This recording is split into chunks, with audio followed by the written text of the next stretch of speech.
Durante mi gobierno ejerceré la honrosa función de comandante en jefe de las Fuerzas Armadas Ecuatorianas.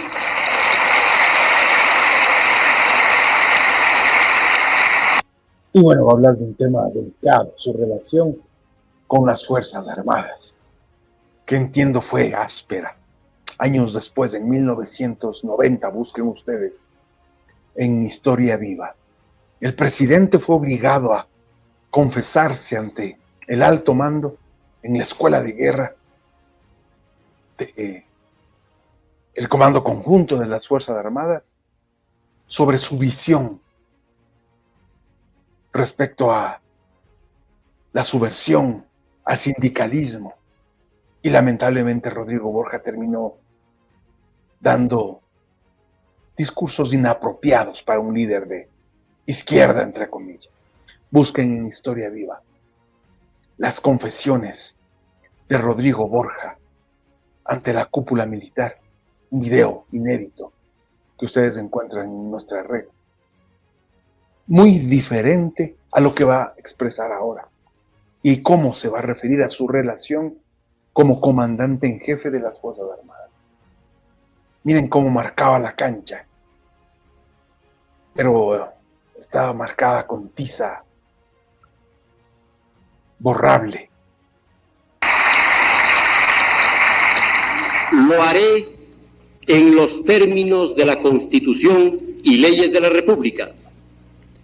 Respetaré los mandos y las jerarquías militares.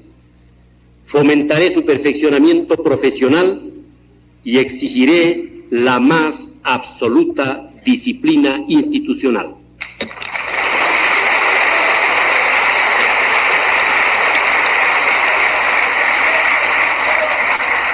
En ellas depositaré toda mi confianza.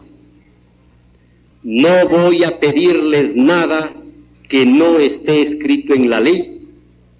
No convertiré a los cuarteles en tribunas políticas.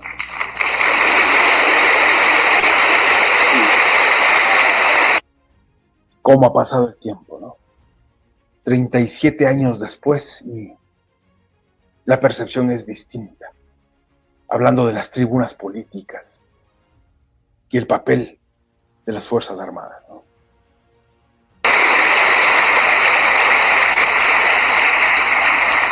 Tampoco les pediré que apoyen a un partido en contra de otro, porque ellas pertenecen a la nación, que es la que les da las armas y les ha otorgado el privilegio de defender nuestra soberanía y nuestra integridad territorial. Sometidas como están al poder civil, las Fuerzas Armadas no son políticamente deliberantes por mandato de la Constitución. Es decir,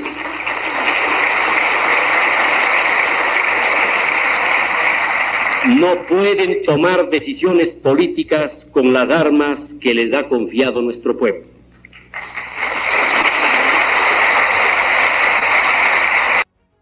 ¿Se imaginan en esos años un comando conjunto desconociendo al vicepresidente Parodi, por ejemplo, impidiéndole entrar a la vicepresidencia porque tuvo un mal día con el presidente Borja? Qué pena donde hemos descendido, ¿no? Ahí está una comparación. Qué pena. La política es el arte de la controversia, mientras que la milicia es el arte de la disciplina.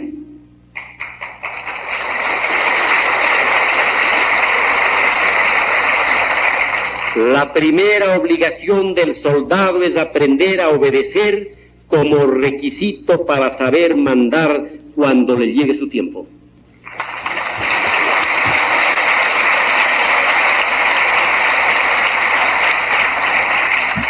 El virus disgregante de la política no debe entrar a las Fuerzas Armadas. Cuando la preocupación política llega a ellas, cuando ellas deliberan políticamente, cuando entran en la lucha de los partidos, su unidad se resquebraja, la controversia corroe sus filas y ellas pierden el respeto de su pueblo.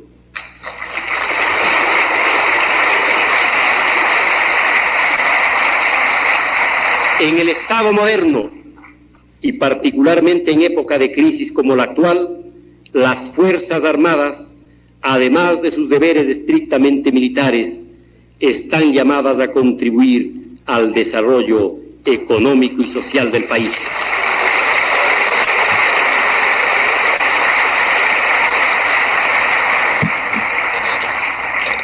Sus adiestrados contingentes humanos y su gigantesca infraestructura material deben estar también al servicio del desarrollo, del bienestar y del progreso económico de nuestro pueblo.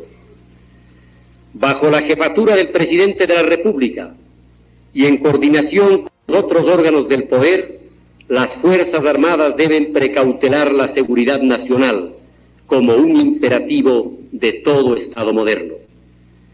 Pero la seguridad nacional, o sea, la seguridad del Estado, no puede entenderse independientemente de la fortaleza de los 4 elementos que le componen, que son el pueblo, el territorio, el poder político y la soberanía.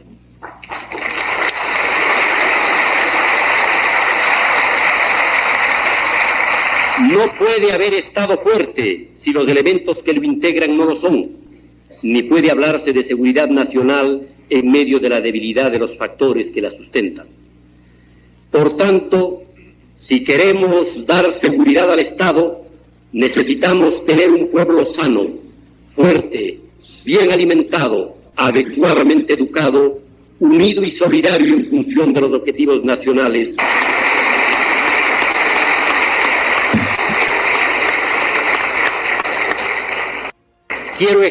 Muy bien, vamos avanzando para no hacernos muy largo. Vamos a sus reflexiones.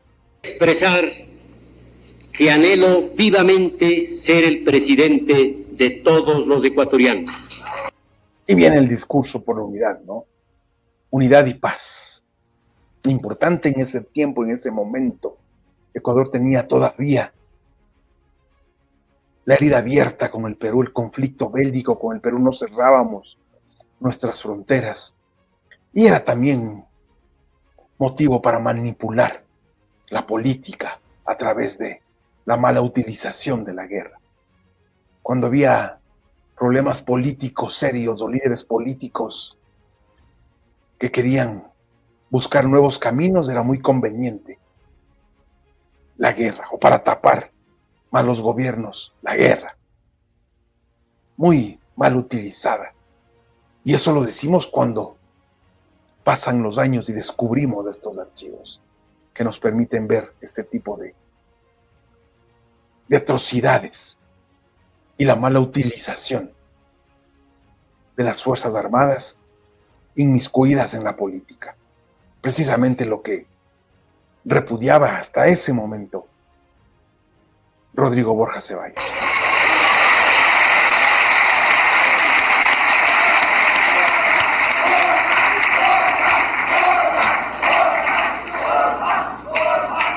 El presidente de la paz, el presidente de la unidad nacional. Yes. Esto es lo que quiere nuestro pueblo, según lo he podido entender a lo largo de tantos y tantos años de recorrer el Ecuador. El pueblo sabe que la paz es importante para nuestro país. El pueblo ama la unión, está consciente de que solo trabajando juntos podremos superar las dificultades económicas. No podemos destinar nuestras mejores energías a destruirnos y a destruir el país. Debemos comprender que mientras los demás países avanzan y progresan, aumentan su producción, amplían sus mercados en el exterior, nosotros nos atrasamos cada vez más por culpa de nuestras luchas estériles. Ofrezco al Ecuador un liderazgo de firmeza y honradez para afrontar la crisis.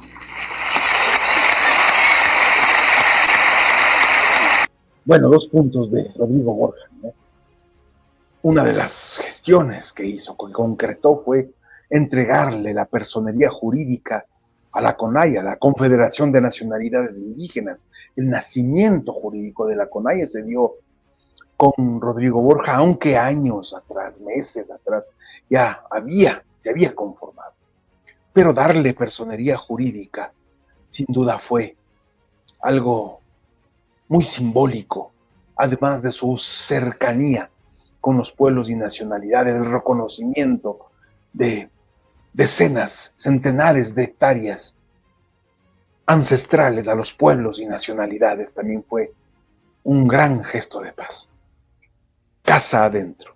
Un gobierno en realidad tranquilo, pero demasiadamente tranquilo, mientras la voracidad de las transnacionales y la derecha conspiraba en su contra. Partido Social Cristiano no paraba en Guayaquil. No paraba. Fondo Monetarismo le ponía la soga al cuello. Por otro lado, frente al gobierno del Perú y la crisis que se venía por el conflicto bélico, Rodrigo Borja siempre planteó una tesis que podía haber sido muy viable para terminar el conflicto, y era el arbitraje papal. El arbitraje papal hubiera llegado a determinar, como se determinó al fin, la vigencia del protocolo de Río de Janeiro, delimitar las fronteras de una forma más amigable, y posiblemente el Perú, Fujimori, hubiera caminado adelante. No creo que fue el camino, ni Fujimori vio con buenos ojos esa propuesta. Él solo quería que Ecuador reconozca el protocolo de Río de Janeiro. Al final Sixto Durán Ballén así lo hizo, y se terminó con la firma de la paz en el 98, 10 años después de acá. Pero lo del arbitraje papal era una propuesta no descabellada, después de todo. Habían otras propuestas, la herida abierta de Febres Cordero. Y al hablar de herida abierta, siempre las heridas o duelen, o traen pus, o se infectan. Y eso significaba conflicto. La inejecutabilidad del protocolo de Río de Janeiro, que hablaba Velasco Ibarra, por ejemplo, que era inejecutable, y la nulidad que hablaban otros políticos, ¿no? El arbitraje papal sonaba muy, muy convincente para la época, no caló en el otro lado, en Perú, tomando en cuenta además que Fujimori estaba declarándose dictador para los 90 y disolviendo las instituciones democráticas del Perú, y se religió en el 95 justo con el conflicto del CENEPA, y después se vino la firma de la paz. Pero digamos que en ese contexto, casa adentro y casa afuera, las llevó en paz, Rodrigo Borja, las llevó en paz. Ojalá no la paz de los guasipungos, ojalá que no haya sido así. Ningún pueblo ha podido nunca vencer sus dificultades sin trabajo y sacrificio. Europa quedó destrozada después de la Segunda Guerra Mundial. La barbarie armada lo destruyó todo, pero los europeos se unieron y se pusieron a trabajar, y Europa renació de sus escombros. El Japón fue un enorme cementerio después de la guerra. Allí detonaron las 2 primeras bombas atómicas de la historia, pero con el trabajo de su pueblo, ese país se levantó también de las ruinas y es hoy una de las grandes potencias mundiales. Este es el milagro de la paz y del trabajo. Procuraremos establecer una democracia eficiente, enérgica, austera y disciplinada, con capacidad defensiva frente a sus enemigos. La democracia no es bochinche. Capacidad defensiva frente a sus enemigos, ¿no? Interesante frase en el contexto que estábamos hablando. Miren ustedes, la paz no es un bochinche. Bochinche, el término colombiano que se refiere al chisme. Desorden ni entrevero. Se equivocan quienes piensan que ella consiste en que cada quien haga lo que le venga en gana. La democracia es un sistema de convivencia social que distribuye entre todos los miembros del grupo la cuota de derechos y deberes que, con respecto a un todo, les corresponde ejercer y cumplir. El funcionamiento del sistema depende de la fidelidad en la conducta de los ciudadanos y de que ninguno de ellos pretenda beneficiarse de sus derechos rehuyendo sus obligaciones. Estamos en el umbral del siglo y debemos pensar ya en la democracia del siglo XXI. Las ideas políticas no pueden ir al anca de la ciencia ni de la tecnología.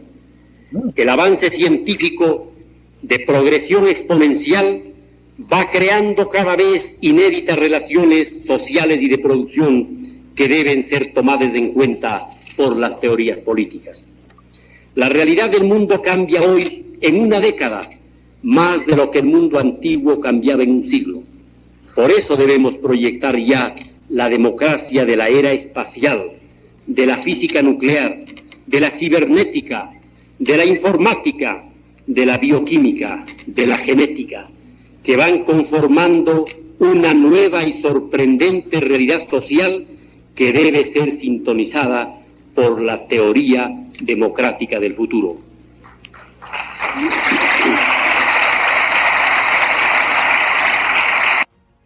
Sí, sonaba esperanzador, ¿no? ¿Y qué hubiera sido del Ecuador si a partir de ahí surgía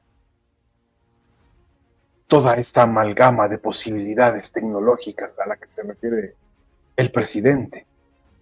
Pero para eso se necesita un Estado fuerte, un Estado que promueva la ciencia, la tecnología, la industrialización de las capacidades del país para no depender solo de importaciones.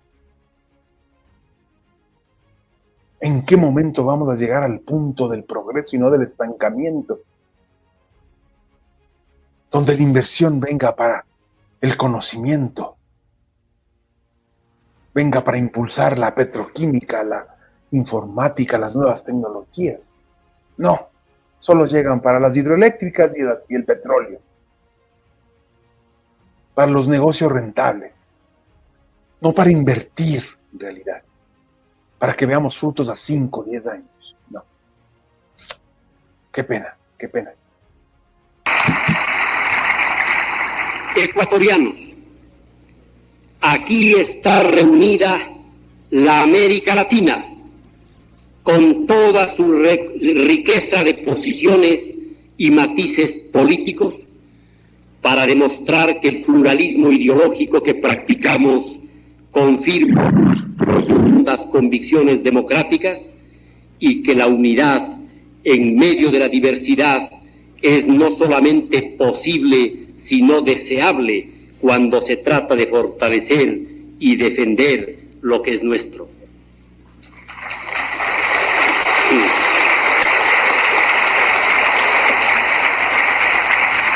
Está también Portugal, representado por mi viejo y querido amigo Mário Soares, el padre de la democracia portuguesa.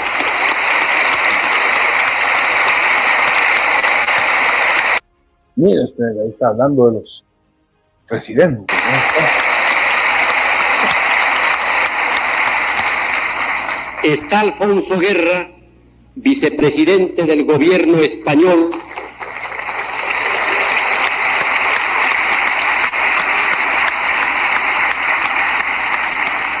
vigoroso ejemplo de firmeza ideológica, y la señora Danielle Mitterrand, que ha tenido la bondad de visitarnos.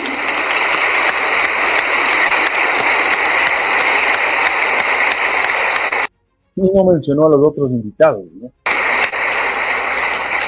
Que ha tenido la bondad de visitarnos en nombre de uno de los más ilustres estadistas de nuestro tiempo, el presidente de Francia, François Mitterrand.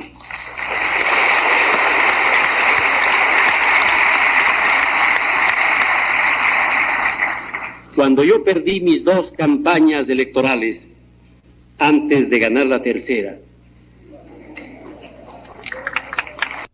Muy bien, recordemos que Rodrigo Borja se presentó como candidato en 1978, quedó en 4º lugar y ganó una diputación en la Cámara de Representantes para el 79, no pasó a la segunda vuelta. Pasaron Jaime Roldós y Sixto Durán Ballén. También se presentó en el 84, pasó a la segunda vuelta con Febres Cordero y Febres Cordero le ganó las presidenciales. Y ahora en el 88, como estamos viendo, hace 37 años, sí logró ganar esa presidencia frente al populismo de Abdalá Bucaram, como les decíamos, y lo está mencionando en este momento del discurso.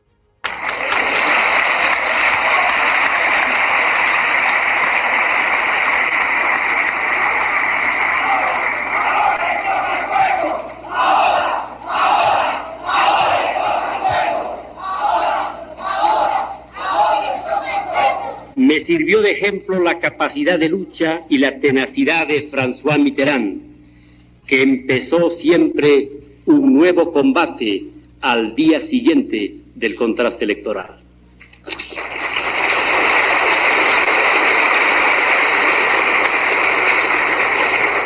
Nos acompañan vicepresidentes, expresidentes, cancilleres, misiones especiales, candidatos presidenciales, líderes políticos, personeros de organizaciones internacionales y altos exponentes de la cultura de Europa, Norteamérica, Asia, África, América Latina y el Caribe.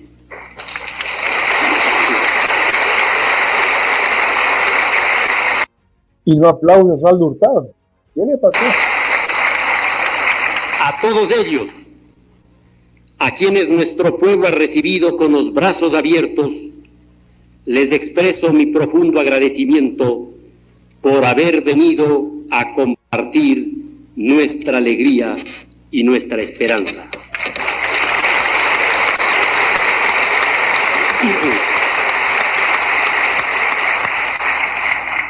Asumo hoy las responsabilidades de gobierno sobre un país que está en condiciones extremadamente difíciles.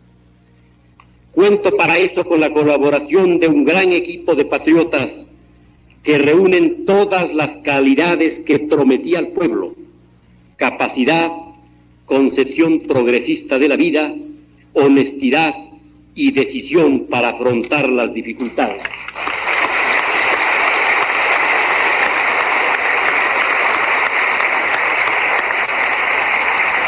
Al frente de este equipo está un hombre extraordinario, el compañero vicepresidente de la República, Luis Parodi Valverde.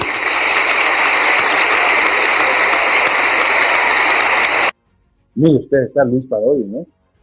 Vicepresidente que pasó moderado por el gobierno, sin mayor incidencia como un Dajic, pero tampoco, como le decían a Blasco Peña, con el serrucho, ¿no?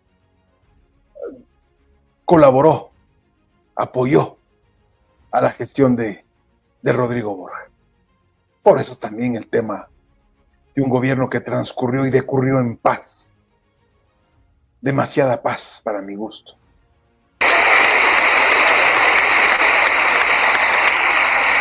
Otro de los duros del gobierno, Nicolás Issa, pero no Issa del movimiento indígena, sino de la alcurnia guayaquileña.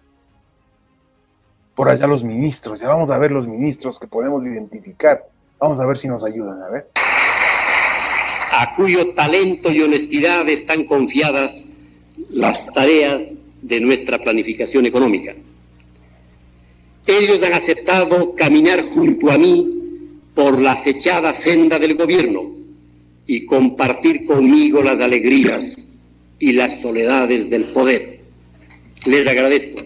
En esta hora dramática de la patria, con mi espíritu agitado por tantas emociones y preocupaciones, firmo hoy, con el puño y letra de nuestro pueblo, un convenio a largo plazo con la esperanza.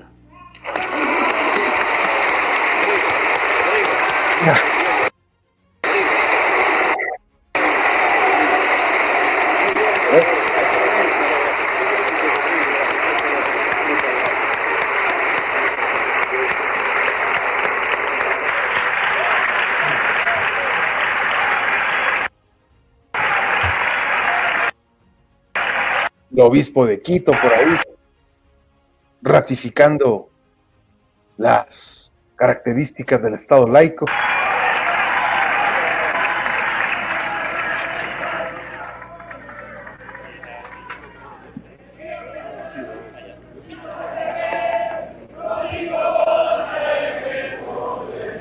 No, los cánticos de Melec, Rodrigo Borja en el poder, qué cosa, ¿cómo ves?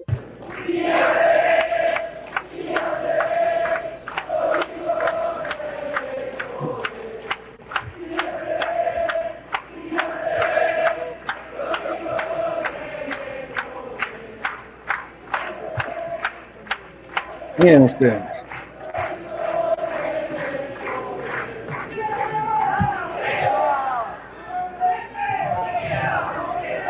Declaro clausurada la sesión solemne de esta noche. Se clausura la sesión, eran las 8 de la noche. Wilfrido Lucero, presidente del Congreso.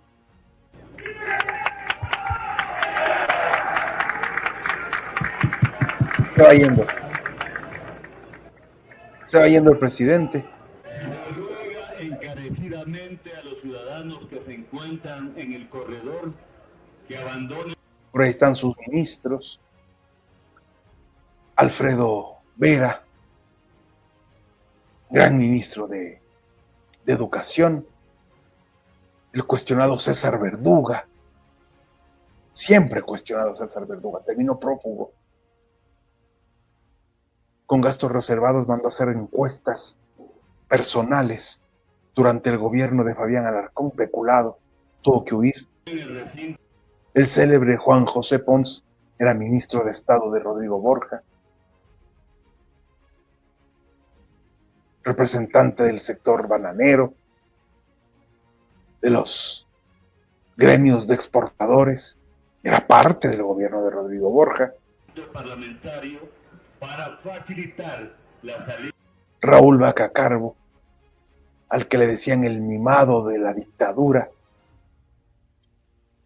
fue designado para varios cargos con el poder de las armas durante las dictaduras militares, con algunos encontronazos con Rodrigo Borja, precisamente por su visión pro-militarista, la de Vaca Carbo, ¿no?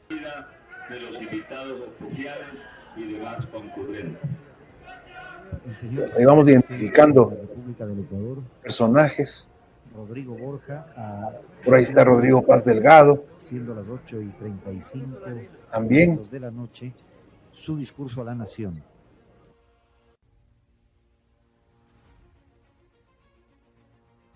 Muy bien, se ve el presidente.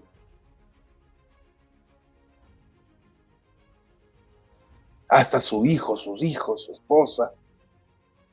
Miren ustedes.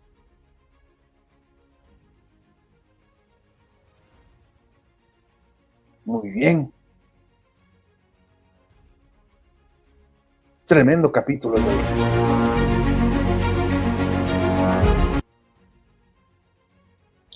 Muy bien, espero les haya gustado esta recopilación audiovisual única en varios fragmentos que les hemos presentado. Los archivos, recuerden que están para ustedes libres, limpios, siendo miembros de nuestro canal, convirtiéndose en miembros de nuestro canal. Los vamos a ir subiendo paulatinamente para que ustedes puedan tener acceso, y recuerden también apoyar a este proceso de comunicación digital a partir de archivos analógicos, comunicación colaborativa, alternativa, no corporativa. Es parte de la independencia que debería tener la prensa. Buscamos con nuestra interpretación tener una voz, una ventana en este mundanal ruido de las comunicaciones, haciendo historia viva, haciendo un proceso de reflexión histórica a partir precisamente de estos archivos. Eso es lo que nosotros estamos haciendo. Estamos desclasificando estos archivos que ustedes ven, así que siempre, siempre atentos a sus comentarios y a su sintonía.